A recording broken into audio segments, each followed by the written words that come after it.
நிருபம் 6ஆம் அதிகாரம் 11வது வசனத்தை நாம் வாசிக்கிறோம்.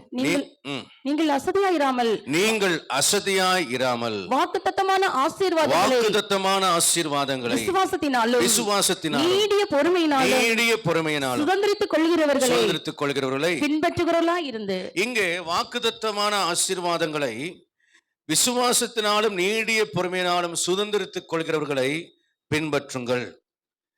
இங்க யாரை குறித்து நிருபக்காரன் எழுதுகிறான் என்றால் 13வது வசனத்தில் சொல்லப்பட்டிருக்கிறது, ஆபிரகாமுக்கு தேவன் வாக்குத்தத்தம் பண்ணின போது. அப்ப இங்க ஆபிரகாமை குறித்துதான் இந்த அதிகாரம் அடுத்த அதிகாரத்தில் அவர் எழுதுகிறார்.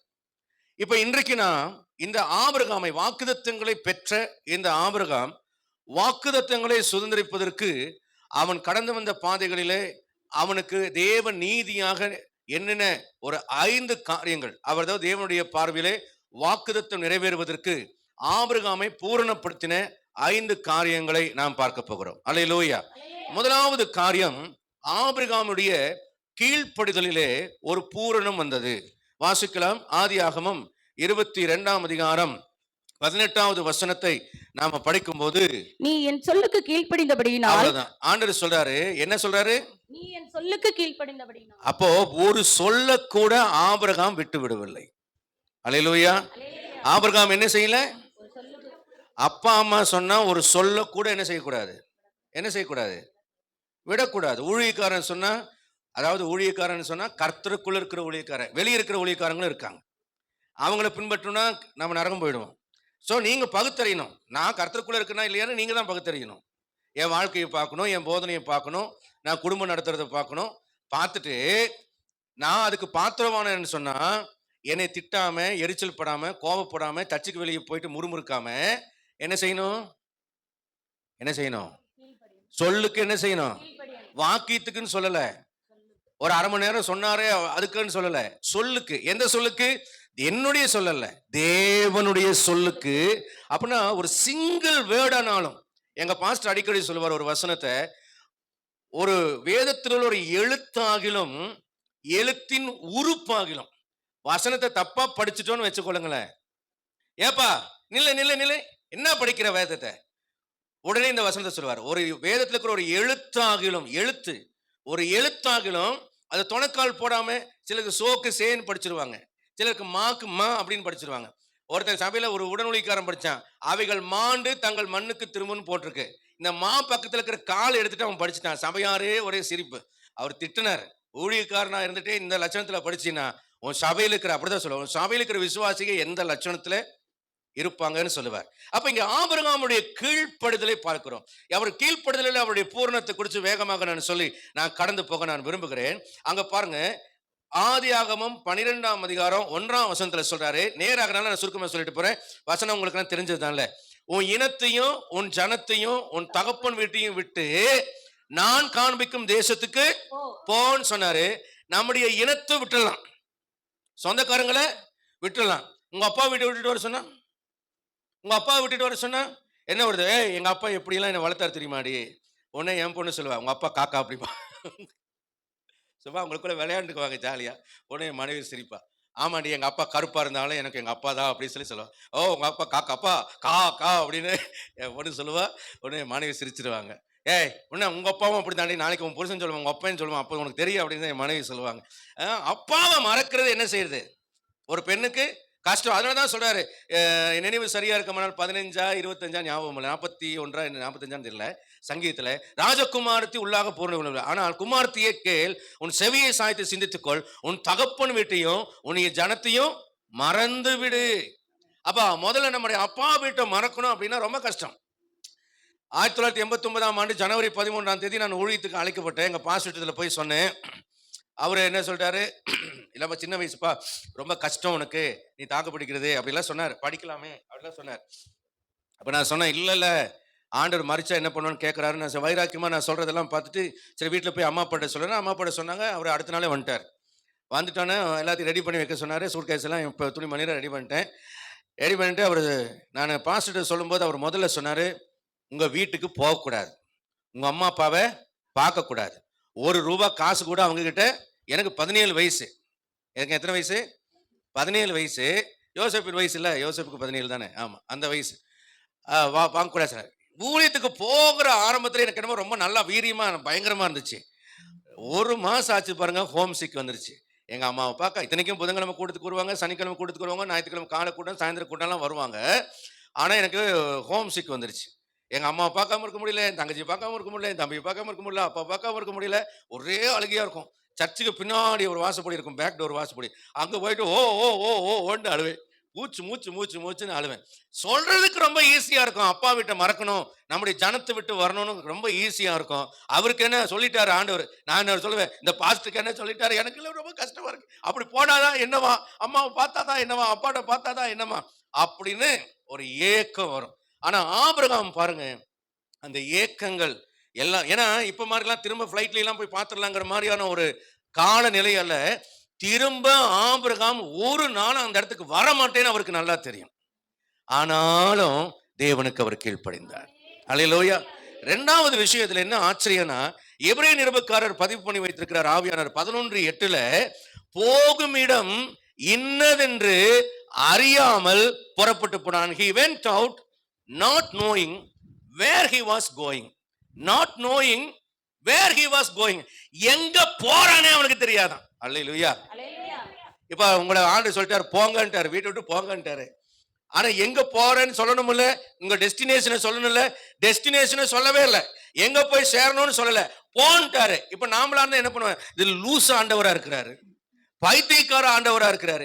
எங்க போகணும்னு சொல்லாம என்னை சொன்னா நான் எங்கடா போவேன்? கண்ணு முன்னு தெரியாம நடக்கிறவர், அதுதாங்க கண்ணு முன்னு தெரியாம இருக்கிற விசுவாசம். அது பேருக்கு தான் குருட்டு விசுவாசம். சொல்லுங்க பார்க்கலாம், அது என்ன விசுவாசம்? கண்டு போகல, காணாமற் போனான். எங்க போறோன்னு அறியாம போனான். அவன் நாலேஜுக்கு தெரியாது, எங்க போறோன்னு தெரியாது. ஆனா ஒரு விசேஷித்த ஒரு விஷயம் என்ன தெரியுமா, ஆண்டவர் ஆதியாகமம் 12:2 சொல்றாரு, நான் காண்பிக்கும் தேசத்துக்கு போனாரு. இப்போ ஒரு தேசத்தையே காமிச்சாரு. இப்படி கையை நீட்டிட்டே இருக்கிறாரு. இவன் போறான், ஏய்தூக்கம் போறான், அங்க டென்ட் போறான், மறுபடியும் கையை நீட்டாரு, அங்கிருந்து அப்படியே மைக்ரேட் போறான். ஆபிரகாமுடைய பயணத்தை பார்த்தீங்கன்னா, இப்ப இருக்கிற இஸ்ரவேலுடைய அந்த தேசம் முழுவதையும் அவனை சுற்றிலும் தேவன் நடக்க பண்ணினார். ஆனா கடைசி வரைக்கும் ஆபிரகாமுக்கு தெரியாது, நான் எங்க அடுத்தது போக போறேன், எங்க போக போறேன்னு அவருக்கு தெரியவே தெரியாது. ஆனால் கர்த்தர் அவனுக்கு செய்த ஒரு காரியம், அவன் காணாமல் இருந்தோம் விசுவாசித்தான் பாருங்க, அதை ஆண்டவர் நீதியா எண்ணினார். ஆண்டவர் உங்களுக்கு வாக்குத்தத்தம் கொடுத்துட்டாருன்னா, கண்ணுல பார்த்தாதான் தருவேன், கண்ணுல பார்த்தாதான் கட்டுவேன்னு சொல்லாதீங்க. உண்மையா சொல்றேன், எனக்கு உனக்கு பொண்ணை ஆயத்தம் பண்ணி வைத்துக்கிறேன்னு ஆண்டவர் சொன்னார். மும்பையில ஒரு பொண்ணை போய் பார்த்துட்டு வந்துட்டு வேண்டான்ட்டேன். நிறைய பார்த்து வேண்டான்னு எங்க அம்மா பார்த்தாங்க. இவனுக்கு கண்ணுல காமிச்சிட்டோம்னா இவன் பொண்ணு என்ன செய்வான்? இவன் கண்ணுல காமிச்சா இவன் வேண்டான்னு சொல்லுவான். இவன் கண்ணுலயே காமிக்க கூடாதுன்னு எங்க அம்மா முடிவு பண்ணிட்டாங்க. ஆகவே என் மனைவியை அவங்க பேசி முடிச்ச போது நான் என் மனைவியை பார்க்கவே கிடையாது. பார்க்காமையே கடைசி வரைக்கும் நிச்சயதார்த்தம் போடுற, நான் காலையில கல்யாணம், சாயந்தரம் தான் நிச்சயதார்த்தம். நிச்சயதார்த்தத்தில் தான் என் மனைவி பார்த்தா நான் 1000 தடவை அவங்க முக்காடு போட்டனால நான் பார்க்கவும் பெருசாக ஒன்றா நான் வாஞ்சிக்கல. எனக்கு அந்த விருப்பங்கள்லாம் பெருசாக இல்லை. ஏன்னா எனக்கு மனசை வந்து கட்டுப்படுத்தி இந்த சன்னியாசி மாதிரியே இந்த ஊழிய வாழ்க்கையில பரிசுத்தம் பரிசுத்தம் பரிசுத்தம் பரிசுத்தம்னால எப்போ பார்த்தாலும் என் மூஞ்சில் சிரிப்பா இருக்காது. அப்படிதான் இருப்பேன். இந்த இஞ்சி தின்ன குரங்குன்னு சொல்லுவாங்கல்ல. ஏன்னா எங்கேயாவது யாராவது நம்மளை இலக்காரமா பார்த்துடக்கூடாது, எங்கேயாவது யாராவது நம்மளை குறை சொல்லிடக்கூடாது, யாராவது சந்தேகப்பட்டுக்கூடாது, யாராவது குற்றம் சொல்லக்கூடாது. அப்போ நம்ம ஊழியம் செய்ய முடியாது. அதனால வாலிப வயிற்று நம்ம கட்டுக்கோப்பா வச்சுக்கணும் சொல்லி கண்ணு பார்வை கூட முறைக்கிற மாதிரி தான் பார்ப்பேன். அதனால யாரும் எங்கிட்ட பேச பயப்படுவாங்க. மரியாள் சிஸ்டர் சாட்சியா இருக்காங்க, நீங்க வேணா அவங்க கிட்ட கேட்டுங்க. பொம்பளைகிட்டயே பெண்கள்கிட்டயே அதிகமாக பேசவே மாட்டேன், உருன்னு தான் இருப்பேன். எதுக்கு அப்படின்னா பரிசுத்தத்தை காத்துக் கொள்வதற்காக. கர்த்தருடைய பரிசுத்தமான நாமத்துக்கு மகிமை உண்டாகட்டும். காணாதிருந்தாலும் தேவன் நமக்கு நல்லதை தருவார். இன்னைக்கு எல்லாம் மாப்பிள்ளையை பார்த்துட்டு வேண்டாங்கிறாங்க, பொண்ணை பார்த்துட்டு வேண்டாங்கிறாங்க. நிறத்தை பார்த்து, உருவத்தை பார்த்து, தலையை பார்த்து, முடியை பார்த்து பார்க்காத, முடியை பார்க்காத, முடிக்குள்ள இருக்கிறத பார்க்கணும். அப்பதான் உன் முடிவு நல்லா இருக்கும். என்ன பாப்பா சொல்றது, கெஸ்ட்ல ஏஞ்சலோ பால் என்ன சொல்றது, முடியை நான் நிறைய இருக்கான்னு பார்க்கக்கூடாது, முடிக்குள்ள மூளை ஒழுங்கா இருக்கான்னு, அது ஒழுங்கா வேலை செய்தான்னு பார்க்கணும். ராத்திரி 12 மணி எந்திரி மேல அப்படின்னு பிரச்சனை பண்ற ஆளா இருந்தானே என்ன பண்ணுவேன், முடி நிறைய தான் இருக்கும், ஸ்டைலா இருக்கும், அப்படியே சடை போடுற அளவுக்கு சிம்சோன் மாதிரிலாம் இருக்கும். சிம்சோன் மாதிரி அவனுக்கு புத்தி சரியில்லைன்னா என்ன பண்றது, தெளிவாளர் தேடிட்டானே என்ன பண்றது, நீ முடி அழகா இருக்குது, செவ செவ செவன்னு சிவந்த மேனியும் அழகான ரூபம், யாரு பழிச்சுன்னு சொல்லணும், யாரு, தாவீது ராஜா. பச்சை மேல தேடிட்டானா, உரியா முன்னாடி தேடின மாதிரி அடுத்த முன்னாடி தேடிட்டு போயிட்டானா என்ன பண்ணுவ, பத்திரமா இருக்கீங்களா? வயசு பிள்ளை வயசு பையன் எல்லாம் உங்களை பார்த்தா கேட்கிறேன். கண்ணுல பார்த்தாதான்னு நினைக்காத, ஆண்டவர் மேல நம்பிக்கை வை. எனக்கு ஆண்டவர் தந்தா, நான் கிருபாகரனுக்கு ஏமா நீ கோவிச்சுட்டு அப்படி என்ன பழி கிளி வாங்கி போடாத. கிருபாகரனுக்கு கவர்மெண்ட் எம்ப்ளாயா இருந்ததுனால கிருபாகரனுக்கு ஒரு கவர்மெண்ட் பொண்ணு பார்க்கணும்னு நான் ஆசைப்பட்டிருந்தேன். அவங்க அம்மா என்னை கன்சல்ட் பண்ணாமே இமானுவேல் ஹாஜாவை பார்த்து டபுள் கல்யாணம். எனக்கு கொஞ்சம் வருத்தம், என்னடா அதுக்குள்ள இவனுக்கு ஒரு பொண்ணை பார்த்துட்டாங்களேன்னு வருத்தம். ஆனா இப்போ நான் யோசிக்கிறேன், அருமையான ஒரு நல்ல மகளை காத்தக்கூட கிருபாகரன் கவர்மெண்ட் பொண்ணான்னு பார்க்கல. அப்புறம் வரதட்சணை எவ்வளவு கொடுக்குறாங்கன்னு பார்க்கல, பொண்ணு எப்படி நல்ல சம்பாத்தியம் பண்ணுதான்னு பார்க்கல. அவனே ஒன்று தான் பார்த்துருப்பான். அம்மா சொன்னாங்க, பாஸ்டர் பார்த்தாங்க, கர்த்தர் கொடுத்தார் அப்படின்னு சொல்லிட்டு ஏற்றுக்கொண்டா ஆண்டவர் அவனை நல்லா வச்சிருக்காரு. நான் விசுவாசிக்கிறேன். அல்லேலூயா. நல்ல ஒரு அல்லேலூயா சொல்ல மாட்டேங்க. என்ன நான் சொல்றதுல உங்களுக்கு உடன்பாடு இல்லாத மாதிரி, நல்லாவே இல்லையாங்கிற மாதிரி இருக்கு. என் காதுல அப்படிதான் உங்களுக்கு நீங்க சொல்ற அல்லேலூயா. நல்லா தான் ஒரு அல்லேலூயா சொல்லுங்களேன். ஒன்று சொல்லுகிறேன், அன்பான பிள்ளைகளே, காதல் கல்யாணம் பண்ணாதீங்க. காதல் கல்யாணம் பண்ணாதீங்க. ஆனா காதல் இல்லையேல் சாதல் அப்படின்னு தான் வரும். காதலிக்கிறது என்னமோ ஒரு பெரிய சாதனை மாதிரி எல்லாம் உங்களுக்கு தோணும். கர்த்தர் வாக்களித்தவர் மேல உங்களுக்கு நம்பிக்கை வைத்திருந்தால், வர்ஷிப் லீடர் வெஸ்லி மேக்ஸ்வெல் அவர்களை சொல்லுவேன், அவருடைய சகோதரி கல்யாணம் முடிக்கிற வரைக்கும் நான் பொண்ணு பார்க்க மாட்டேன்னு. டாக்டர் எங்கிட்டயே சில பெண்கள் அவங்க அம்மா அப்பா எப்படியாவது அவரை மாப்பிள்ளை கேளுங்களேன், எங்க பொண்ணுக்கு பெரிய பெரிய ஐஸ்வர்யவான்கள், ஃபாரின்ல வேலை செஞ்சவங்க, அவருடைய குடும்பம் எளிமையான சாதாரணமான ஒரு ஏழ்மையான ஒரு, அவர் மட்டும்தான் கவர்மெண்ட் எம்ப்ளாய், அவர்னால தான் சம்பாத்தியம். ஆனா என்ன நடந்தது தெரியுமா? தேவனுக்காக, தேவனுடைய வாக்குக்காக, தேவனையே நம்பி காத்திருக்கிற ஒரு வாலிபனுக்கு கர்த்தர் ஏராளமான ஆசீர்வாதங்களை வைத்திருந்தார். ஆனா கண்களினாலே என் கூட இருந்தவர் ஒரு நல்ல தேவனுடைய மனுஷன், அவருடைய வாழ்க்கையை நான் பார்த்திருக்கிறேன். அவங்களோட ஃபேமிலியோட எங்களுக்கு நல்ல பழக்கம், ஒரே சபை, ஒரு நல்ல ஒரு நீதிமானா இருக்கிற. இன்னைக்கு உலகம் முழுவதிலும் எடுத்து தேவன் அவரை அருமையாய் பயன்படுத்துகிறார். கொஞ்ச நேரம் ஆசை, ஒரு சிவப்பு தோலுக்கு ஆசைப்பட்டு லிப்ஸ்டிக்கை போட்டு மேக்கப் போட்டு விற்க வச்சு ஏமாத்திருப்பா, டை போட்டு ஏமாத்திருப்பா, இவன் அப்பாவுடைய சம்பாத்தியத்துல புல்லட் வாங்கி ஏமாத்திருப்பான். இதெல்லாம் நம்பி அப்பாவை ஏமாத்தக்கூடாது, அம்மாவை ஏமாத்தக்கூடாது, பாஸ்டர் அப்பாவை என்ன செய்யக்கூடாது, ஏமாத்தக்கூடாது. பிள்ளைங்க இங்கெல்லாம் நல்லா தான் பிரசங்கம் கேட்குது. என்ன இங்கெல்லாம் நான் சொல்லுவேன், ஏன் சபை பிள்ளை மாதிரி ஒரு பிள்ளைய இல்லைம்ம, ஆனா வெளியே போய் என்ன தில்லாலங்கடி வேலை எல்லாம் பார்க்குது அப்படிங்கிறது தெரியும் போதுதான் நெஞ்சில் அட்டாக் வந்த மாதிரி ஆயிடுது. நீ ஆபிரகாமுக்கு பிள்ளையா இருக்கணும்னா நீ பார்க்காம கல்யாணம் பண்ணணும். அதுதான் ஆபிரகாமின் பிள்ளை. அல்லேலூயா. ஏ போய அதெல்லாம் அந்த காலம், நீ சொல்றதெல்லாம் நான் கேட்க முடியாதுன்னா கேட்கலினா பரவாயில்ல, எனக்கு எந்த நட்டம் இல்லை, நான் நல்லா வாழ்றேன், என் வாழ்க்கை நல்லா இருக்கு, அவ்வளவுதான். உன் வாழ்க்கை நல்லா இருக்கணும்னா நீ கர்த்தருடைய வார்த்தையை கேளு. அல்லேலூயா. நேற்றுக்கு கூட ஒரு ஐயாட்ட பேசிட்டு இருக்கும்போது சொன்னார், என் பொண்ணு என் பேச்சை கேட்கலையா, எவ்வளவோ சொன்னா இவனை தான் கல்யாணம் பண்ணுவேன்னு ஒரே பிடிவாரு. சரி உன் பிடி விட்டுறேன், ஆனா நாளைக்கு எந்த இது வந்தாலும் நீ தான் பார்த்துக்கணும், எங்களை கூப்பிடக்கூடாது, இன்னைக்கு ரொம்ப கஷ்டப்படுதியா அப்படின்னு அவர் ரொம்ப வருத்தத்தோடு சொன்னார். நான் கேட்ட வரைக்கும் ஏதாகிலும் ஒரு விதத்தில் அவர்கள் கஷ்டப்படத்தான் செய்கிறார்கள், மனசாட்சியிலே வேதனைப்படத்தான் செய்கிறார்கள், மனசுல வேதனைப்படத்தான் செய்யறாங்க. சில நேரங்களில மாமனார் மாமியார் வீட்டில் அவங்களுக்கு முக்கியத்துவம் இல்லாமல் போகலாம், மதிக்கப்படாமல் போகலாம், அல்லது அவங்களுக்கு உரிய கனம் கிடைக்காம போகலாம். ஏதாகிலும் ஒரு விதத்துல ஒரு குறையுள்ள வாழ்க்கையை அவர்கள் வாழ்கிறார்கள். என் அன்புக்குரிய அருமையான பிள்ளைகளே, ஆபிரகாமை போல காணாதிருந்தும் ஆண்டவருடைய வார்த்தைக்கு அவன் கீழ்ப்படிந்து இன்னதென்று தெரியாம அவன் கர்த்தருக்கு கீழ்ப்படுதலோடு வாழ்ந்தான். இன்னைக்கு பெற்றோர் பேச்ச கேளு, ஊழியக்காரன் பேச்ச கேளு, கர்த்தருடைய வார்த்தை கேளு, நீ வெட்கப்பட்டு போவதில்லை. அடுத்ததாக ஆதியாகமம் 22 18 1 2 3 வசனத்துல வாசிக்கும் போது அவருடைய கீழ்ப்படுதல 21ஆம் அதிகாரத்துல 10 12 வரைக்கும் வாசிக்கும் போது அங்கே ஆகாரையும் இஸ்மவேலையும் தள்ளு என்று அவர் சொல்லுகிறார். ஆண்டவர் சாரால சொல்லுகிறார். ஆகார தள்ளுறது கூட அவருக்கு ஈஸியா இருக்கும், சரியா, ஏன்னா சாரால் இருக்கிறா. ஆனா இஸ்மவேலை தள்ளுறதுங்கிறது தான் உதிரம், தன் உயிர், தன் ரத்தம், தான் பிள்ளை, அதை தள்ளணும்னு நினைக்கும் போதுதான் அங்கே அவருக்கு அப்படியே உயிர் உக்கி போகிறது. அது அவருக்கு விசனமா இருந்தது என்று போட்டிருக்கிறது. வேதம் சொல்லுகிறது, இது அவருடைய உணர்வுகளோடு விளையாடினார் தேவன்.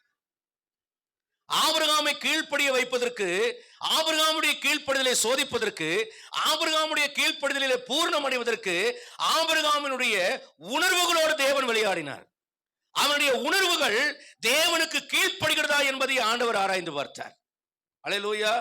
இப்போ தன் குமாரனை தள்ளிவிடுதல் என்பது அவருக்கு உணர்வுல எவ்வளவு வேதனை நிறைந்த ஒரு அனுபவமா இருக்குங்கிறது என் பிள்ளையை நான் மரணத்துக்கு ஒப்பு கொடுக்கும் போது அது செத்து போனேன். இருதயம் செத்து போனது. இருதயம் செத்து போனது. பிள்ளையை இழக்கிறதை போல, ஒரு புத்திர சோகத்தை போல, ஒரு பிள்ளை சோகத்தை போல ஒரு வேதனை வேற எதுவுமே கிடையாது. கேஎம்சில கொண்டு போய் 10,000 ரூபாய் கட்டி பிஎஸ்சி நர்சிங்க்கு என் பொண்ணை போட்டுட்டேன். சார்லஸ் தான் என்னை கூட்டிட்டு போனாப்புல தம்பி. எங்க போனாலும் என்ன 10 ரூபாய் கொண்டு போயிடுவார். ஹாஸ்டலை பார்த்துட்டு வான்னு சொல்லி என் பிரின்சிபல் சொல்ல ஒரு ஸ்டாஃப் வந்து கூட்டிட்டு போயிட்டாங்க பொண்ணு. அவன் ஹாஸ்டலை பார்க்க போயிட்டா. நான் இந்த பக்கம் வந்து மூச்சுன்னு அழுது பாருங்க. அங்கிள் ஐயோ சாரி அங்கிள், அழுகாதீங்க அங்கிள் என்னச்சுங்க அங்கிள்? இல்லப்பா எனக்கு ரொம்ப கஷ்டமா இருக்கு, என் பிள்ளை விட்டுட்டு வர்றது ரொம்ப கஷ்டமா இருக்கு. 4 வருஷம் நான் என் பிள்ளைய விட்டுட்டு எப்படி மூச்சு நான் அழுக. சார்லஸ் அங்கிள் நம்ம கூட்டிட்டு வர போயிடலாங்க அங்கிள், வேண்டாங்க அங்கிள், இந்த ஹாஸ்டல்லாம் வேண்டாங்க அங்கிள். எனக்கு சமாதானம் சொல்ல ஆரம்பிச்சிட்டாரு. புத்திர சோகங்கிறது அவ்வளோ வேதனை இருந்தது. ஆபிரகாமுடைய நம்ம படிக்க ரொம்ப ஜாலியா இருக்கும். ஆபிரகாமுடைய வேதனையை படிப்பதற்கு நமக்கு எப்படி இருக்கும்? ஜாலியா இருக்கும். தள்ள சொன்னாரு, ஆத்ம வேலை தள்ளிட்டாரா? ஆனா தள்ளி பாருங்க, உங்க பிள்ளையை தள்ளி பாருங்க, அது எவ்வளவு வேதனையா இருக்கும். சொல்றவங்க சொல்ல லவ் பண்ணிட்டால தள்ளி வச்சிரு, லவ் பண்ணிட்டாங்கள துரத்தி விட்டுரு அப்படிலாம் சொல்லுவாங்கல்ல. சொல்றவங்களும் ஈஸியா சொல்லிடுவாங்க. ஆனா நமக்கு தான் தெரியும் அது மனசுக்கு எவ்வளவு வலி நிறைந்த அனுபவம் என்று. அடுத்ததாக நீங்க பாத்தீங்கன்னா 22ஆம் அதிகாரம் 18, 1, 2, 3 சொல்றாரு. இஸ்மவேலையும் தள்ளிட்டாரு, ஆகாரையும் தள்ளிட்டாரு. இன்னொரு பிள்ளைக்கு வாய்ப்பு கிடையாது. இப்போ வாக்குத்தத்தத்தின் பிள்ளை பிறந்துட்டான் ஈசாக்கு. இவனை கொண்டு போய் பலி செலுத்துங்கிறாரு. இப்ப ஏதோ ஒரு பூசாரி கிட்டயோ ஆசாரி கிட்டயோ கொடுத்து வெட்ட சொல்லி பலி செலுத்த சொல்லி அனுப்பிச்சுட்டு இருந்தா கண்காணாம எங்கேயோ போயிருக்கான்னு கூட விட்டுறலாம். ஆனா 3 நாள் ஆண்டவர் உணர்வுகளோட விளையாடுகிறார். 3 நாள் பிரயாணமா மோரியா மலைக்கு போகிறார். எத்தனை நாள்? 1 நாள்ல மனசு மாறுமா, 2 நாள்ல மனசு மாறுமா, 3 நாள்ல மனசு மாறுமா? நமக்கு நேராக என்னைக்கும் ஆண்டவர் மேல இருக்கிற பக்தி வைராக்கியம் எல்லாம் 1 நாள்ல பயங்கர டெம்பரா இருக்கும். 2ஆம் நாள் அப்படியே கொஞ்சம் கூன் போட்டுரும். 3ஆவது நாள் சுத்தமா உள் வாங்கிற. 4ஆவது நாள் பிடறிக்க பின்னங்கால ஓடலான்னு தோணும். ஆனா 3 நாள் பயண தூரத்திலையும் வேலைக்காரங்களை பார்த்து சொல்றாரு, நானும் பிள்ளையா நானும் போய் தொழுதுட்டு திரும்பி வரோம்னு சொல்றாரு. என்ன தைரியத்துல சொன்னாரு? விசுவாசத்துல சொல்றாரு. ஆனாலும் அவருடைய உள்ளம் பட்ட பாடு. நான் ஒரு டாக்டரா, கார்டியாலஜி டாக்டரா அவருடைய ஸ்டெதஸ்கோப்ல அவருடைய ஹார்ட் பீட்டை வச்சு பாக்குறேன். ஆபிரகாமுடைய உள்ளம், வயசானவருக்கு பிபி எல்லாம் ஏறி பிரஷர் எல்லாம் ஏறி, நான் டாக்டரா இருந்தா சொல்லியிருப்பேன் 240 380ன்னு உங்க பிரஷர் ஏறி கிடக்கு, உடனே நீங்க அட்மிட் ஆகணும்னு சொல்லியிருப்பேன். ஏன்னா என் பிள்ளைய என் கையினால இன்னும் கொஞ்ச நேரத்துல நான் வெட்டணும். அவனை கட்டும் போது இன்னும் எப்படி இருந்திருக்கும்? கட்டையின் மேல அவனை படுக்க வச்ச போது எப்படி இருக்கும்? இது விட எப்பா விறகு இருக்கு, கத்தி இருக்கு, நெருப்பு இருக்கு, ஆணுங்கள் கேட்கும் போது நானா இருந்தா அங்கேயே உடஞ்சு போய் ஓ எப்பா அப்படின்னு கட்டி பிடிச்சி என்ன செஞ்சிருப்பேன்? கத்தி காதலி அழுது அங்கேயே நான் என்ன செஞ்சிருப்பேன்? இந்த கடவுளே வேண்டாம், நீதான் எனக்கு வேணும், வாப்பா போயிடலாம்னு சொல்லியிருக்கலாம். சொல்லலையே. ஆபிரகாமின் உச்சக்கட்ட உணர்வுகளோடு கூட ஒன்றை மிச்சம் வைத்து அந்த ஒன்றையும் உச்சிதமாக வைத்து அந்த உச்சிதத்தையும் மிச்சம் இல்லாம கொடுன்னு கேட்கிறாரு. அந்த உணர்வுகளோடு இருக்கிற விளையாட்டிற்கு அது எவ்வளவு கொடுமையானது. படிக்க நமக்கு அது சுலபமா இருக்கு. நம்ம பிள்ளைய கூப்பிட்டு, டீச்சர் உங்க பிள்ளை ஒழுங்கா படிக்கலினாலே நெஞ்சு வலிக்குது, உங்க பையனுக்கு உடம்பு முடியல வந்து கூட்டிட்டு போங்கன்னு சொன்னா என்னமோ ஏதோன்னு நெஞ்ச துடிக்க ஓடுறோமே. கீழே விழுந்துட்டா சாமி என்னாச்சு அப்படின்னால ஐயோ கடவுளே என்னை விட்டுட்டீரா, நமக்கு கண்ணு இருக்கான்னு கடவுளை திட்ட ஆரம்பிச்சிடறோமே. ஆனா வெட்டுன்னு சொல்ற ஆண்டவரை போய் நம்பி வெட்டுறக்கும் கத்தியை தூக்கணும் பாருங்க. அங்கே அவன் கீழ்ப்படுதல் பூரணப்பட்டது. நம்முடைய கீழ்ப்படுதலிலே நாம எவ்வளவு இன்னும் வளரணும்னு இந்த ஆபிரகாமை பார்த்து நம்ம கத்துக்கொள்ளணும். அங்க வேதம் சொல்லுகிறது, அவன் விட்டு வந்த தேசத்தை விட்டாஞ்சவாரின்னு ஒரே ஓட்டமா என்ன செஞ்சிருக்கலாம்? ஈசாக்கு கிடைச்சவன ஓடி இருக்கலாம். ஆனா ஏன் ஓடல தெரியுமா? எபிரேயர் நிருபக்காரன் 11ஆம் அதிகாரத்துல 13, 14, 15, 16 வசனத்துல அவர் இவ்வனமாய் விட்டு எழுதி வைத்திருக்கிறார். இவர்கள் எல்லாரும் வாக்குத்தத்தம் பண்ணப்பட்டவர்களை அடையாமல் தூரத்தில் அவர்களை நம்பி அணைத்துக் கொண்டு பூமியின் மேல் தங்களை அந்நியரும் பரதேசிகளும் என்று அறிக்கையிட்டு விசுவாசத்தோடு மரித்தார்கள். இப்படி அறிக்கையிடவர்கள் சுய தேசத்தை நாடி போகிறார்கள் என்று தெரியப்படுத்துகிறார்கள். அடுத்து சொல்லப்படுது, தாங்கள் விட்டு வந்த தேசத்தை நினைத்திருந்தால், பின்வாங்கியிருந்தால் திரும்பி போவதற்கு அவருக்கு நேரம் இருந்தது. ஆனா அதையல்ல, அதிலும் மேன்மையான பரம தேசத்தை இப்போ ஆபிரகாம் எங்க போகணும்னு தெரியாம போனான் இல்லையா? இப்போ கடைசியில ஈசாக்க பலி செலுத்துறதுக்கு ஒப்பு கொடுத்தோன்னு அவனுக்கு தெரிஞ்சிச்சு. எங்க போகணும்னு தெரியுமா? இந்த கானானில் குடியிருக்கிற இந்த கானான் தேசம் அல்ல, தேவன் எனக்காக ஒரு நகரத்தை கட்டி ஆயத்தம் பண்ணி கொண்டிருக்கிறார்.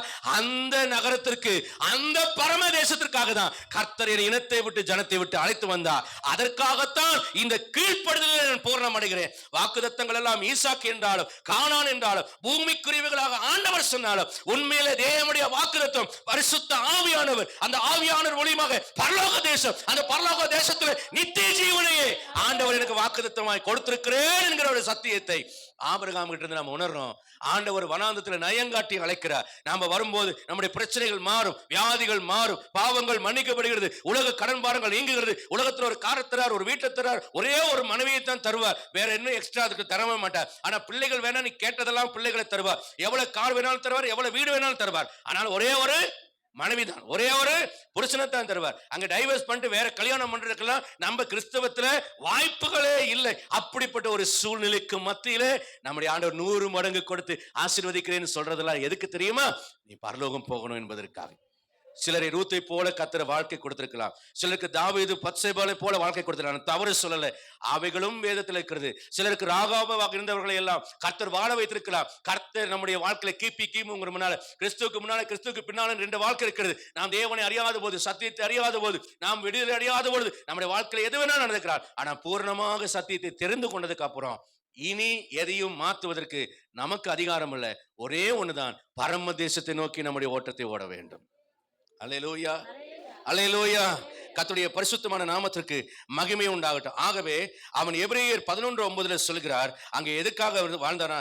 ஈசாக்கோடு யாக்கோபோடும் கூட கூடாரத்திலே பரதேசியாக சஞ்சரித்தார்களாம். இப்ப ஏன் அது எழுதுறாரு ஈசாக்கோடு யாக்கோபோடுன்னு? ஆபிரகாமுடைய அந்த கீழ்ப்படுதல ஈசாக்குக்கு ஆபிரகாம் கற்றுக் கொடுத்தார். ஈசாக்கு தன்னுடைய கீழ்ப்படுதல யாக்கோபுக்கு கற்றுக் கொடுத்தார். அல்லேலூயா. ஆபிரகாம் இடத்திலிருந்து ஈசாக்கும், ஈசாக்கிடத்திலிருந்து யாக்கோவும், யாக்கோபிடத்திலிருந்து 12 கோத்திரப்பிதாக்கள் மூலமாக இஸ்ரவேல் சந்ததியை உருவாக்கினார். இதிலிருந்து என்ன நாம தெரிந்து கொள்கிறோம்? அருமையான தேவனுடைய மனுஷனே, தேவனுடைய மனுஷியே, உனக்கு கர்த்தர் பிள்ளைகளை கொடுத்திருக்கிறார். உன் பிள்ளையாக ஈசாக்குக்கு கீழ்ப்படுதலை கற்றுக் கொடுக்கிறாயா? உன் பிள்ளையாக யாக்கோபுக்கு நீ கீழ்ப்படுதலை கற்றுக் கொடுக்கிறாயா? உன்னுடைய கீழ்ப்படுதலை மூலமாக உன்னுடைய பிள்ளை தேவனுக்கு எப்படி கீழ்ப்படிய வேண்டும் என்கிற சத்தியத்தை உன் வாழ்க்கையின் மூலமாக நீ கற்றுக் கொடுக்க வேண்டும். அல்லேலூயா. நல்ல ஒரு அல்லேலூயா சொல்லுங்க. கர்த்தருடைய பரிசுத்தமான நாமத்திற்கு மகிமை உண்டாவதாக. முதலாவது காரியம், கீழ்ப்படுதலிலே பூர்ணமுள்ள ஆபிரகாம் வாக்குத்தத்தங்களை பெற்றான், அவரை நாம் பின்பற்ற வேண்டும். இரண்டாவதாக எபிரேயர் 11:17 பாத்தீங்கன்னா, சோதனைகளை தாண்டி ஜெயம் எடுத்த ஆபிரகாம், சோதனைகளை ஜெயித்த ஒரு ஆபிரகாம். வாக்குத்தத்தங்களை பெற்ற ஆபிரகாமுக்கு வாக்குத்தத்தங்கள் எல்லாம் உடனே வந்து மடியில தொப்பு என்று விழவில்லை.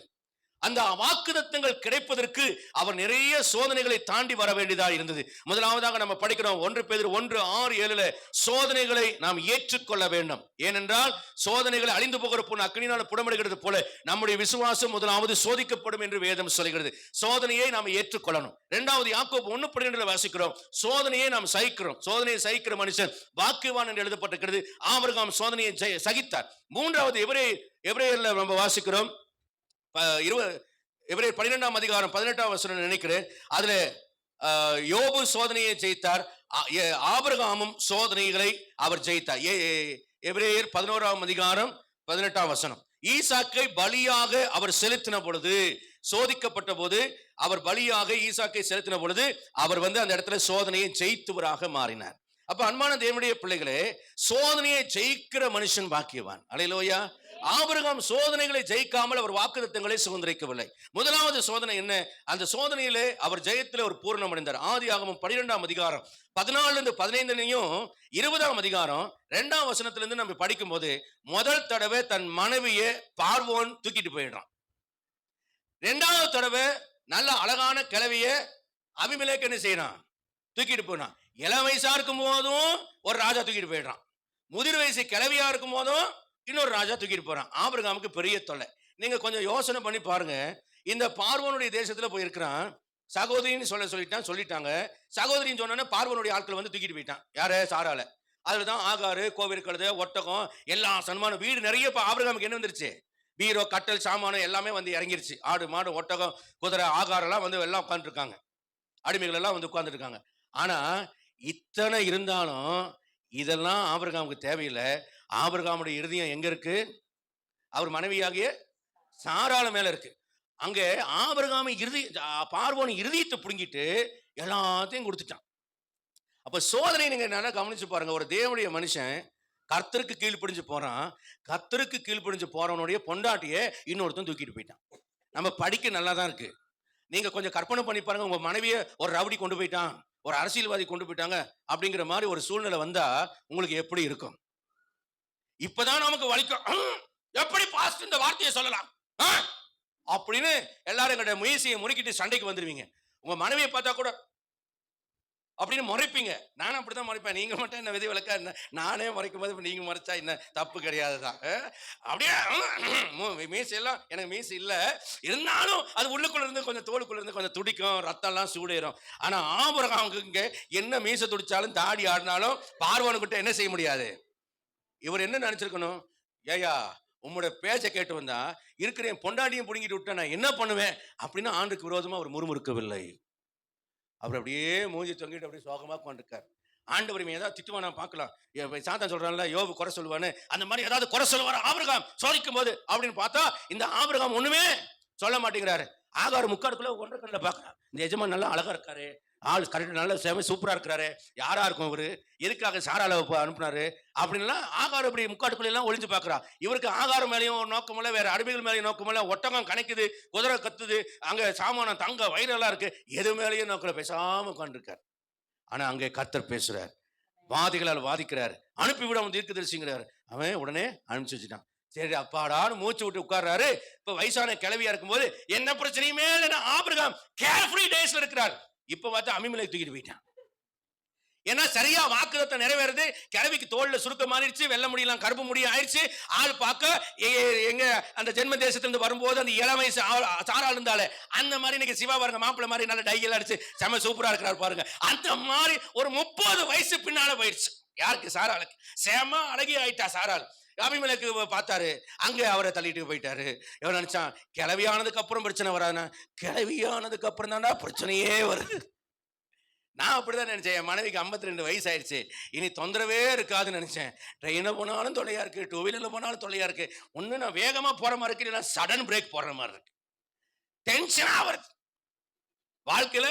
ஆபிரகாமை போல ஒரு டென்ஷனான உலகத்துல நம்ம வாழ்ந்து கொண்டிருக்கிறோம். ஏன்னா கிழவி என்றும் இல்லை, அழகு என்றும் இல்லை, அப்படிப்பட்ட ஒரு காலத்துல நம்ம வாழ்ந்து கொண்டிருக்கிறோம். ஆனால் ஆபிரகாம் பாருங்க, அதையும் ஜெயித்தார். கர்த்தர் அவனுக்காக பேசினார். ஆனால் ஆபிரகாம் உணர்வுகளோட தேவன் கொஞ்சம் நெஞ்ச விளையாட்டு பண்ணல, நிறைய விளையாடுறாரு. அவர் மனைவிக்கு 2 தடவை பிரச்சனை, சோதனை. அந்த சோதனையை அவர் ஜெயித்தார். அடுத்தது நீங்க பாத்தீங்கன்னா என்ன நடந்தது? மனதளவில் மிகப்பெரிய அடுத்த தாக்கம். ஆதியாகமம் 21ஆம் அதிகாரம் 10-12 ஏற்கனவே சொல்றேன். இஸ்மவேலை தள்ளி விடுதல் மனதுக்கு வழி நிறைந்த ஒரு அனுபவம். அந்த சோதனைகளை ஆபிரகாம் தாண்ட வேண்டியிருந்தது. 3வது ஆதியாகமம் 22ஆம் அதிகாரம் 1-2-18 வசனம். அங்க ஈசாக்கு உச்சக்கட்ட வழி, ஒரே பேராளோட தன் கரத்தினால் பலி செலுத்த வேண்டிய உச்சக்கட்ட சோதனை. அந்த சோதனையிலே அவர் ஜெயித்தார். நீங்க வாக்குத்தத்தை சுதந்திரிக்கணும்னா சில நேரங்களிலே வழி நிறைந்த சோதனைகளை நீங்கள் தாண்ட வேண்டும். நிறைய பெண் பிள்ளைகள் படித்தாண்டுவதற்கும் புருஷனும் துரோகம் செய்வதற்கு யார் திரும்ப கதவை தாழ்பால் போடுறதும், கதவை திறந்து வைக்கிறதும், ஸ்கிரீனை போடுறதும், ஆலோசனை கொடுக்கறதும், வேலி அடிச்சு காவல் காக்குறது யார் தெரியுமா? அம்மா மாதிரி தான். இந்த காலத்துல எனக்கு தெரிஞ்ச வரைக்கும் பொம்பளை பிள்ளையோட வாழ்க்கை கெட்டு குட்டிச்சவரா போறதுக்கு காரணமே அம்மா பேச்ச கேட்கறதுனால தான். என்ன செய்யக்கூடாது? கல்யாணம் ஆகி போயிட்டா, ஆமா, அம்மா பேச்ச கேட்ட குட்டிச்சவரா போயிடுவேன். நீ முழங்கால் படி போடு, வேதத்தை வாசி, வேத போதனைகளை ஊழியக்காரர் என்ன போதிச்சாருன்னு கேளு. இதை கேட்டினா நீ கெட்டு போக மாட்டேன். எல்லா அம்மாவையும் நான் சொல்ல, உடனே வீட்டுக்கு போயிட்டு பத்தியா பாஸ்ட் சரியா என் உணர்வை புரிஞ்சு பேசினாருன்னு எனக்கு கொளுத்தி விட்டு போட்டு போயிடாத. கடைசியில் நான் கொஞ்சம் ஐயோ ஐயோ நெருப்பெரியுது நான் உட்காந்து திண்டாடணும். என்ன சொல்லிடுவேன்? நீ என்ன கொளுத்தி விட்டு போட்டு போயிடுவேன். நான் எல்லா அம்மாவையும் சொல்லல. நீ தப்பு செஞ்ச, பாவம் செஞ்ச, இச்சையின் மாதிரி நடந்தீங்கன்னா உன் வாழ்க்கை அப்படிதான் இருக்கும். அதுக்கு உங்க அம்மா பொறுப்பாக முடியுமா? அம்மா கண்டிக்கிறா, புத்தி சொல்றா. நான் என்ன சொல்றேன், எந்த அம்மா உன் காதலுக்கு சால்ரா போடுறாளோ, எந்த அம்மா உங்க அப்பாவுக்கு தெரியாம இது நடக்கட்டும் அப்படின்னு சொல்றாளோ, அந்த அம்மா தான் உனக்கு வில்லி. இந்த அப்பனுக்கு தெரியாம, பாஸ்டுக்கு தெரியாம, பெற்றோருக்கு தெரியாமன்னு ஊழியக்காரன் சொன்னாலும் சரி, விசுவாசி சொன்னாலும் சரி, புருஷன் அல்லது மத்த யார் சொன்னாலும் சரி, புருஷன் சொல்றது இல்ல, புருஷன் சொல்றது கேட்கணும், கர்த்தருக்குள்ள கேட்கணும், கர்த்தருக்கு வெளியே அல்ல. இந்த புருஷனுக்கு தெரியாம, அப்பாவுக்கு தெரியாம, பாஸ்டுக்கு தெரியாம அப்படின்னு யார் ஒருத்தர் சொன்னாலும் அதுதான் பிசாசு. புரியுதா உங்களுக்கு? ரொம்ப கவனமா இருக்கணும், ரொம்ப கவனமா இருக்கணும். நிறைய பெண் பிள்ளைகளுடைய வாழ்க்கை கெட்டு போறதுக்கு தாயே காரணமா இருக்கிறாள் என்பதுதான் வருத்தத்துக்குரிய விஷயம். ஆகவே தாய்மாரெல்லாம் கொஞ்சம் வாய் அடக்கிட்டு பிள்ளைகளை வாழ விடணும். சில தாய் தன் பிள்ளையை கண்டிப்பார்கள், புருஷன் விட மாட்டார். என்னடி என் பிள்ளைய எப்போதும் கார்னர் பண்ற, என் பிள்ளைக்கு ஓர வஞ்சனை பண்ற. அதே போல திருமணம் செஞ்சோடனே, கல்யாணம் பண்ணோடனே என் மனைவி எனக்கு ஒரு ஆலோசனை சொன்ன, இங்க பாருங்க, எடுத்தோடனே எல்லாமே செய்யணும்னு நினைக்காதீங்க. நான் சொன்னேன், டிவி வாங்கி கூட சார், என்ன ஏசி வாங்கி கொடுக்கணும், ஒரு கார் வாங்கி கொடுக்கணும், அப்படிலாம் நான் போட்டேன். இந்த வேலையில வச்சுக்கூடாது. ஏதோ ஒரு 5 பவுன் போட்டீங்களா, 5 பவுனா, கூலிக்காரன் கூட 5 பவுன் போடுறான், என் பிள்ளைக்கு 5 பவுன் போட சொல்றேன். சும்மா இருங்க, பைத்தியக்காரத்தனமா இருக்காதீங்க. அவன் எப்படி வாழ்றான், பிள்ளை கூட எப்படி இருக்கான், பிள்ளைய ஒழுங்கா பாத்துக்கிறானா, இல்ல காசு பணத்துக்காக ஆசைப்படுறானா, இன்னும் 2 வருஷம் கழிச்சு புத்தி மாறுதா, எல்லாமே. என்னைக்குமே பிள்ளைகளை வாழ விடாம பிள்ளைகளுடைய வாழ்க்கையில போய் நம்ம நுழைஞ்சு நின்று குறுக்கு நிற்க கூடாது. கஷ்டமா நஷ்டமா புருஷனுக்கு தகுந்த மாதிரி அவள் தன்னை சுருக்கினால்தான் அந்த புருஷனோடு இணைய முடியும். ஏன்னா இது எலும்பு, அவன் சதை கரெக்டா கனெக்ட் ஆகணும். அதே மாதிரி வரவன் 3வது ஆளா இருந்தானா அவன் நம்ம பிள்ளை எப்படி நடத்துறாங்கிறத பார்க்கணும். அடுத்து வேறொரு குடும்பத்துல நம்ம பொண்ணு எடுத்தா, நாம பையன் எடுத்தோன்னா ரொம்ப, என் பொண்ணு வந்து என்ன சொல்றது, விக்டோரியா மகாராணி, டயனா அப்படிலாம் சொல்லி அவ கிரீடம் வைக்காத குறையா பாபிடால் பொம்மையை வச்சுக்கிற மாதிரி ஒவ்வொரு பையனுக்கும். என்னப்பா உங்களுக்கெல்லாம் கனவு இல்லைன்னு சொன்னா நம்புவாங்களே யாராவது? இருக்கு, உங்களுக்கெல்லாம் கனவு இருக்கும், வெக்கத்துல சொல்லாம இருப்பீங்க. 1000 கனவுகள் இருக்கணும். ஆனா எல்லாத்தையும் பிரேக் போட்டு கொஞ்சம் அளவா கொண்டு போங்க, இல்லைன்னா ஒரே வருஷத்துல வாழ்க்கை சலிச்சு போயிடும். எளிமையா, தாழ்மையா, சுருக்கமா வாழவும் பெரியவருடைய ஆலோசனையை கேட்டு கீழ்ப்படிந்து வாழ நீங்க கற்றுக்கொண்டீங்கன்னா வாழ்க்கையில வரக்கூடிய சோதனைகளை ஜெயித்து வெற்றியான வாழ்க்கை வாழலாம். ஒரே பிள்ளையா இருக்கு, தோசை ஊத்தாத, கையை சுற்றும், அடுப்பு கொளுத்திடாத, கேஸ் வெடிச்சிடும், குக்கர்கிட்ட போகாத, விசில் பற்றும், இப்படி எல்லாம் சுத்தி வீடு கூட்டாத, முதுகு வலிக்கும் அப்படின்னு சொன்னா அவன் சொல்லுவான், நீ இங்க இருக்காத, எனக்கு கிறுக்கு பிடிக்கும், நீ போ உங்க ஆத்தா வீட்டுக்குன்னு சொல்லி என்ன செஞ்சிருவான், உங்க பிள்ளைய அனுப்பிச்சு விட்டுருவான். வீட்டுல எல்லா வேலையும் செஞ்சு பழகணும். பாத்திரத்தை கை நோக கழுவு வைங்க. இதெல்லாம் செஞ்சு பழகனா உங்க பிள்ளை போற இடத்துல ஆசீர்வாதமாக இருப்பாள். அல்லேலூயா. நல்லா தான் நீங்க தலையாட்டுறீங்க, ஆனா எதையுமே செய்ய மாட்டேங்கிறீங்களா தான் பிரச்சனை. என் மனைவி உட்பட எல்லாத்தையும் நான் சொல்றேன். பிள்ளைகளை வேலை வாங்கினா இன்னும் மூச்சு இழுத்துட்டு, ஏமா நெஞ்சு வலிக்குது, இந்த ஏசி கொஞ்சம் போடுங்க அப்படின்னு குடிகார மாதிரி வீட்டுக்குள்ள தள்ளாடி இருக்குதே தவிர சொல்ற பேச்சு ஏதாவது ஒரு தாய் கேட்குதா? எந்த தாயும் கேட்கறது இல்லை. அதுதான் பிரச்சனையே. சோதனையை ஜெயித்த ஆபிரகாம், கர்த்தர் அவரை ஆசீர்வதித்தார். உச்சக்கட்ட வழிதான், ஆனால் தாண்ட கர்த்தர் கிருபை செய்வார். கீழ்ப்படுதலின் அடுத்தபடி பூரணம், சோதனைகளை ஜெயித்தல், வாக்குத்தத்தங்களை பெற்றுக்கொள்வாய். 3வது காரியம் என்னன்னா, ஆபிரகாம் விட்டு கொடுத்து பொருளாசையை வெறுத்தவராக வாழ்ந்தார். பொருளாசையை வெறுத்தவராக வாழ்ந்தார். ஆதியாகமம் 13ஆம் அதிகாரம் 8ஆம் வசனத்திலிருந்து 13ஆம் வசனம் வரைக்கும் இருக்கிற வேத பகுதியை பார்த்தீங்கன்னா அங்கே நீங்க படிக்கலாம். அங்கே லோத்துடைய மந்தை மேய்ப்பிற்கும் ஆபிரகாம் மந்தை மேய்ப்பிற்கும் பிரச்சனை.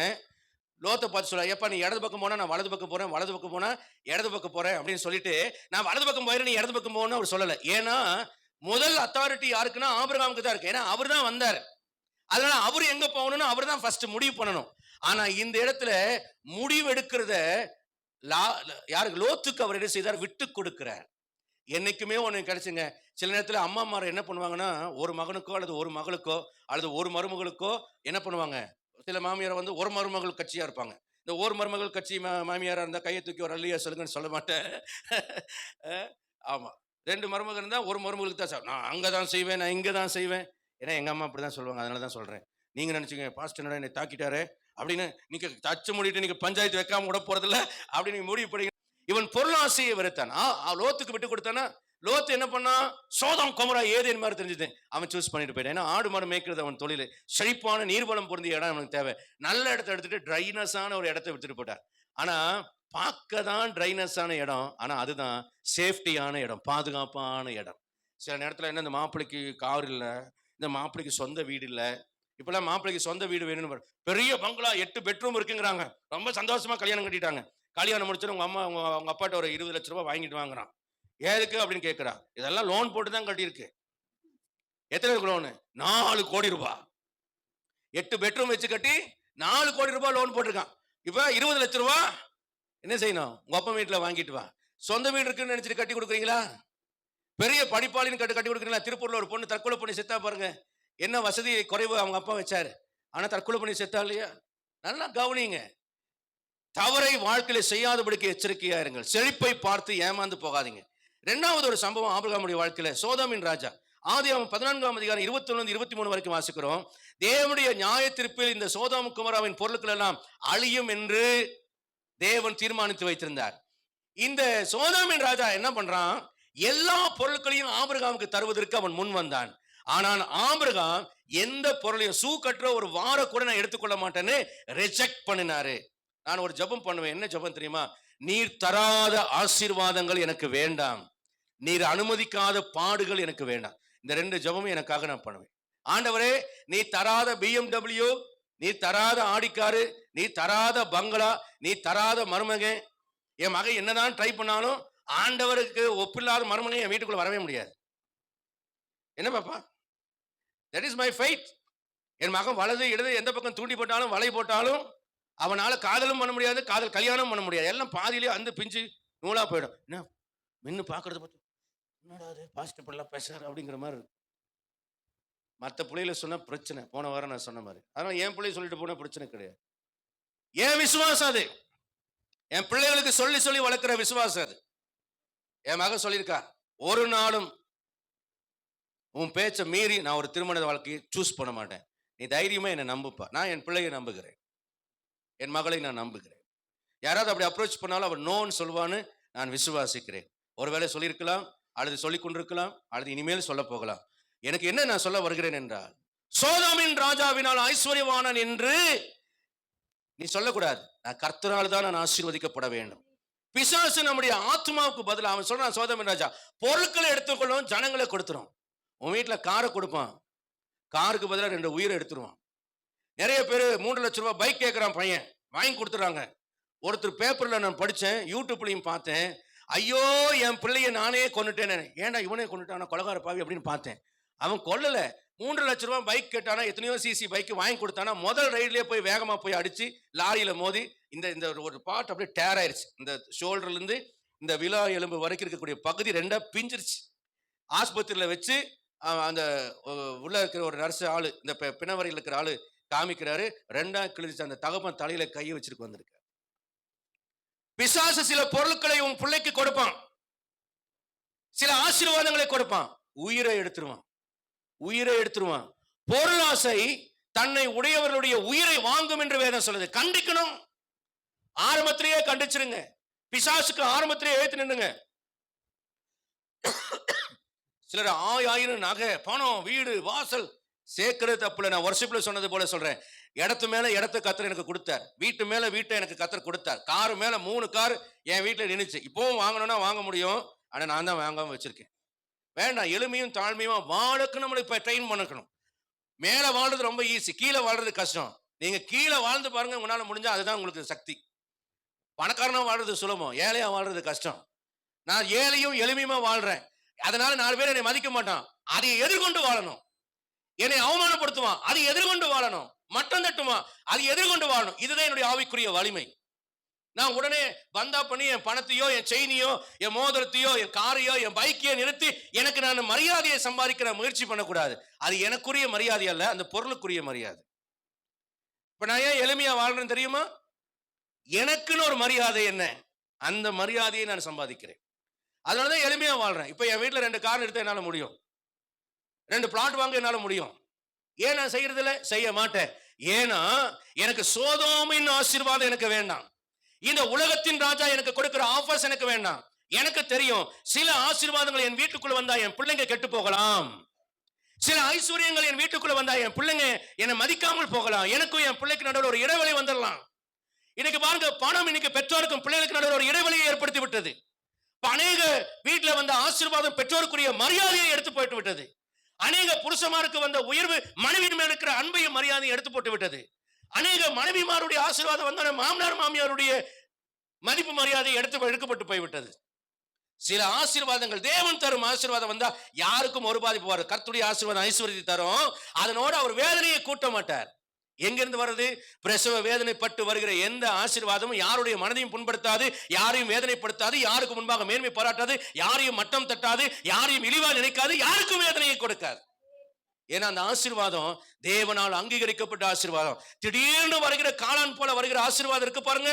ஊழியக்காரன் முன்னால பந்தா பண்ண வைக்கும், விசுவாசிக்கு முன்னால பந்தா பண்ண வைக்கும், அம்மா அப்பாவையே என்ன செய்தின்னு கேட்க வைக்கும், புருஷனை என்ன செய்தின்னு கேட்க வைக்கும், மாமனாரை என்ன செய்தின்னு கேட்க வைக்கும், மனைவியை என்ன செய்தின்னு கேட்க. ஏய் அதான் அந்த நான் இன்னும் 5 வருஷத்துக்கு முன்னாலேயே அந்த நிலைமைக்கு இருந்திருந்தான், உன் பக்கம்லாம் திரும்பிய பார்த்தே இருக்க மாட்டேன் அப்படின்னு சொல்ல வைக்கும். அதெல்லாம் தேவன் தரும் ஆசீர்வாதம் அல்ல. அப்படிலாம் துணிகரமான வார்த்தைகளை யாரும் பயன்படுத்தாதீங்க. தேவனுக்கு முன்பாக உங்களை தாழ்த்த நீங்க கற்றுக்கொள்ள வேண்டும். கர்த்தருடைய பரிசுத்தமான நாமத்திற்கு மகிமை உண்டாவதாக. சோதோம் ராஜா ஏசா பயிற்றுங்குழுக்காக தன்னை விட்டு போட்டான். சவுல் ஆடு மாடுகளுக்காக தன்னை விற்று போட்டான். யூதாஸ் 30 வெள்ளிக்காசுக்கு ஆசைப்பட்டு தன்னை விற்று போட்டான். தாவீது பத்சேபாள் மேல ஆசைப்பட்டு, உரியாவின் மனைவியின் மேல ஆசைப்பட்டு அவன் தன்னை விற்று போட்டான். ஆகான் வெள்ளிப்பாலம், பாபிலோனிய சால்வை, தங்க துண்டுக்காக அவன் ஆசைப்பட்டு தன் குடும்பமே அவன் விற்று போட்டான். பிழையாம் அநீதியின் கூலியை விரும்பி தன் ஜீவனையே அவன் இழந்து போனான். உங்கள் ஆத்மாவுக்கும் பிசாசு பொருளாசையில ஒரு கூலியை வைத்திருக்கிறான். இந்த பொருளை கொடுக்கிறேன், உன் சமாதானத்தை எடுக்கிறேன், உன் மனைவியை எடுக்கிறேன், உன் பிள்ளைகளை எடுத்துக்கொள்கிறேன், உன்னுடைய எதிர்காலத்தை எடுத்துக்கொள்கிறேன், உன் மேன்மையை எடுத்துக்கொள்கிறேன், இந்த சமூகத்தில் இருக்கிற உன்னுடைய கௌரவமான நிலைமையை முன்னை விட்டு எடுத்துக்கொள்கிறேன் சொல்லி பண ஆசையினாலே நிறைய பேருடைய அந்தஸ்தை, ஆசீர்வாதங்களை, குடும்பத்தை, ஆத்துமாக்களை பிசாசு விலை பேசுகிறார். அருமையான தேவனுடைய பிள்ளையே, இன்னைக்கு பிசாசு உனக்கு என்ன விலை பேசியிருக்கிறார்? லூக்கா 12ஆம் அதிகாரம் 5ஆம் வசனம் சொல்கிறது, பொருளாசை குறித்து எச்சரிக்கையாயிருங்கள் என்று சொல்கிறார். ஏனென்றால் அவன் களஞ்சியத்தை எடுத்து பெரிதாய் கட்ட வேண்டும் சொன்னார். ஆண்டவர் அவனை பார்த்து சொன்னார், பொருளாசை உள்ள நீ மதிகேடன் என்று சொன்னார். ஏன் அவன் மதிகேடன் என்று கத்த சொன்னான்? தேவனிடத்தில் ஐஸ்வர்யவானா இராமல் தனக்காகவே ஆஸ்தியை சேர்க்கிறவன் இவ்வனமாக இருக்கிறான் என்றார். ஆக உங்களுடைய பொருள் உங்களுக்காக சேர்த்து வைக்கப்பட்டு அதுல தேவனுக்கென்று ஒன்றும் கொடுக்கப்படாமல் இருக்குமானால் உங்களை பார்த்து வேதம் சொல்லுகிறது மதிகேடர் என்று சொல்லுகிறது. 1 தீமோத்தேயு 6ஆம் அதிகாரம் 6-11 வசனத்தில் வாசிக்கிறோம். உலகத்துல ஒன்றும் கொண்டு வந்ததில்லை, ஒன்றும் கொண்டு போவதில்லை, போதும் என்ற மனதனுக்குரிய தேவபக்தியை மிகுந்த ஆதாயம், பணாசை எல்லா தீமைக்கு வேலா இருக்கிறது, சிலர் அதை இச்சித்து தங்களை அநேக வேதனை உருவ குத்திக் கொள்கிறார் என்று வேதம் சொல்லுகிறது. நீதிமொழி 1:19 சொல்லுகிறது, பொருளாசை தன்னை உடையவருடைய உயிரை வாங்கும் என்று சொல்லுகிறது. கொலோசியர் 3:5 சொல்லுகிறது, விக்கிரக ஆராதனையாகிய பொருளாசை என்று சொல்லுகிறது. ஆபிரகாம் பொருளாசையை வெறுத்தான். வாக்குத்தத்தங்களை பெற்றவன் பொருளாசையை வெறுத்தவனாக, தேவன் தான் என்னை ஆசீர்வதிக்க வேண்டும், இந்த உலகத்தின் அதிபதி அல்ல, அவனை பணிந்து கொண்டால் உலகத்தின் மேல் அதிகாரம் தரவும் வெள்ளியும் பொன்னும் தரவன் வல்லவனா இருக்கிறான், ஆனா எனக்கு அதே அல்ல, தேவனால் வரும் ஆசீர்வாதம் தான் வேணும் என்று வைராக்கியமான் என்ற ஆபிரகாமை நீங்கள் பின்பற்ற வேண்டும். 4ஆவதாக எபிரேயர் 7ஆம் அதிகாரம் 1-7 வசனத்தை வாசிக்கிறோம். 2 ராஜாக்கள் வெற்றி அடைந்த ஆபிரகாமுக்கு எதிர்த்து வந்தார்கள். ஒன்று நீதியின் ராஜாவும் சமாதான ராஜாவாகிய மெல்கிசேதேக்கின் ராஜா வந்தான். இன்னொருவன் சோதோமின் ராஜா எதிர்கொண்டு வந்தான். மெல்கிசேதேக்கின் ராஜா அப்பத்தையும் திராட்சரசத்தையும் எடுத்துக்கொண்டு வந்தான். ஆனால் சோதோமின் ராஜா எதிர்கொண்டு வந்து பொருட்களை எல்லாம் நீ வச்சுக்கோ, ஜனங்களை எனக்கு கொடுனா. இந்த சோதோமின் ராஜா பிசாசுக்கும் மெல்கிசேதேக்கின் ராஜா ஆண்டவராக இயேசு கிறிஸ்துவுக்கும் அடையாளமாக காணப்படுகிறார்கள். இந்த சாலேமின் ராஜாவாகிய அந்த மெல்கிசேதேக்கு குறித்த வேதம் ஆதியாகமம் 14ஆம் அதிகாரம் 16-18 சொல்கிறது, உன்னதமான ராஜா, சமாதானத்தின் ராஜா, நீதியின் ராஜா என்று சொல்கிறது. இதன் மூலமா சோதோமின் ராஜாவையும் அவனுடைய ஆஃபரையும் ஆபிரகாம் புறக்கணித்தார். ஆனால் மெல்கிசேதேக்காகிய சாலேமின் ராஜாவாகிய, நீதியின் ராஜாவாகிய, சமாதான ராஜாவாகிய அந்த மெல்கிசேதேக்கை ஆபிரகாம் ஏற்றுக்கொண்டு அப்பமும் ரசமும் அவன் கையில வாங்கி அவனுக்கு ஆபிரகாம் தசமம் கொடுத்தான். இப்பதான் ஒரு முக்கியமான சத்தியத்தை ஆண்டவர் இந்த காலை வழியில கற்றுக் கொடுத்தார். ஒருவர் அப்பம் ரசம் தருகிறவர், மற்றொருவர் உலகத்தில் அழியும் பொருள்களை தருகிறவர். இன்னைக்கு அப்பம் ரசம் தருகிறவரை நீ ஏற்றுக்கொள்கிறாயா? உலகத்துல ஆஸ்தி ஐஸ்வர்யத்தை தருகிறவரை ஏற்றுக்கொள்கிறாயா? ஆண்டவரிடத்துல ஒருவன் பேசுகிறான், என் காலிலே விழுந்து பணிந்தால் இவைகள் எல்லாம் உம்முடையதாகும். அது யாரு? பிசாசு. அது ஆட்டுக்கடா. இன்னைக்கு எல்லாம் நீங்க விளம்பரத்துல நீங்க பாத்தீங்கன்னா அமேசான்ல, பிளிப்கார்ட்ல எல்லாத்துலயும் கோட் அப்படின்னு வரும். இந்த வெள்ளாட்டுக்கடா எதை குறிக்கிறதுனா அந்தி கிறிஸ்துவின் ஆவியை குறிக்கிறது, உலகத்தின் ஆவியை குறிக்கிறது, பிசாசை குறிக்கிறது. நம்முடைய ஆண்டவர் யார் என்றால் அவர் செம்மறி ஆடு, பலியான செம்மறி ஆடு. அப்ப வெள்ளாட்டுக்கடா அந்தி கிறிஸ்து. நீ உலகத்தில் இருக்கிற பொருளினாலே, உலகத்தில் இருக்கிற வண்டினாலே, உலகத்தில் இருக்கிற காரினாலே, உலகத்தில் இருக்கிற பங்களாவினாலே நீ பெருமை பாராட்டுவாயானால் உன்னுடைய சாய்ஸ் எதை நோக்கி இருக்கிறது என்றால் அந்தி கிறிஸ்துவின் ஆட்சிக்கு நேராக நீ பிசாசை நீ வணங்கும்படி உன்னை தெரிந்து கொள்ள ஒப்புக் கொடுக்கிறாய். ஆனா ஆண்டவர் மெல்கிசேதேக்கின் ராஜா பொருட்களெல்லாம் தரேன்னு சொல்லல, அவர் அப்பத்தையும் ரசத்தையும் தந்தார். அல்லேலூயா. யோவான் 6ஆம் அதிகாரம் 53 இருந்து 58 வரைக்கும் வாசிக்கும் போது அங்கே அழகாக வாசிக்கிறோம். நான் நித்திய ஜீவனை தருவேன், நானே மெய்யான அப்பம், நான் தருகிற திராட்சரசம் தான் என் ரத்தம், என் மாம்சத்தை புசித்து என் ரத்தத்தை பானம் பண்ணுகிறவனுக்கு நித்திய ஜீவன் உண்டு. யூடியூப்ல சொல்லப்பட்ட வண்ணமா, நான் ஆராதனையில சொன்ன வண்ணமா சொல்கிறேன். உங்களுக்கு அந்த ஃபைல் கூட அனுப்பிச்சு வச்சிருக்கேன், நம்ம பாடி ஆஃப் கிரைஸ்ட்ல போய் பாருங்க, அதுல போடப்பட்டிருக்கு.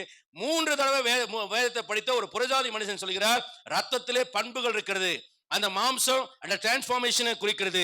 அதைத்தான் இந்த இயேசு பெருமான் சொல்கிறார். கிறிஸ்தவர்கள் எப்படி புரிந்து கொண்டார்களோ எனக்கு தெரியல, ஆனா நான் விளங்கி கொண்டது அதுதான். என்னை போல் மாறுங்கள் என்று இயேசு பெருமான் சொல்கிறார் என்று சொல்கிறார். நம்ம அப்பத்திர நல்லா இருக்கு, டேஸ்டா இருக்கு, நெய்யில செஞ்சிருக்காங்களோ, இது எப்படி செஞ்சிருப்பாங்க, திராட்சரசம் ரொம்ப நல்லா இருக்கு, கேட்கணும் ஒரு நாளைக்கு பாஸ்டர் மாட்ட, இது எப்படி இந்த திராட்சரசம் செய்றீங்கன்னு கேட்கணும், நல்லா ருசியா இருக்கு.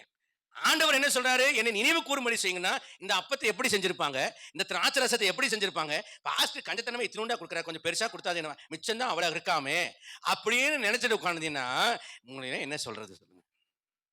ஒருத்தர் கேட்கிறாரு, 6வது முடிச்சாரு, பாஸ்டர் அந்த அப்பம் கொஞ்சம் தருவீங்களா, கொஞ்சம் எக்ஸ்ட்ரா, ரொம்ப டேஸ்டா இருந்துச்சு. இவர் என்ன நினைச்சிட்டு சர்ச்சில் உட்கார்ந்துருப்பார் நினைச்சு. அவர் இறந்து போயிட்டார், இங்க இல்ல பழைய சர்ச்சில் சொல்றேன், அவர் இறந்து போயிட்டார், வயசான ஒரு பெரியவர் ஒருத்தர். எனக்கு சிரிப்பா இருந்தது, ரொம்ப வருத்தமாகவும் இருந்தது. நன்றாக யோசித்து பாருங்கள்.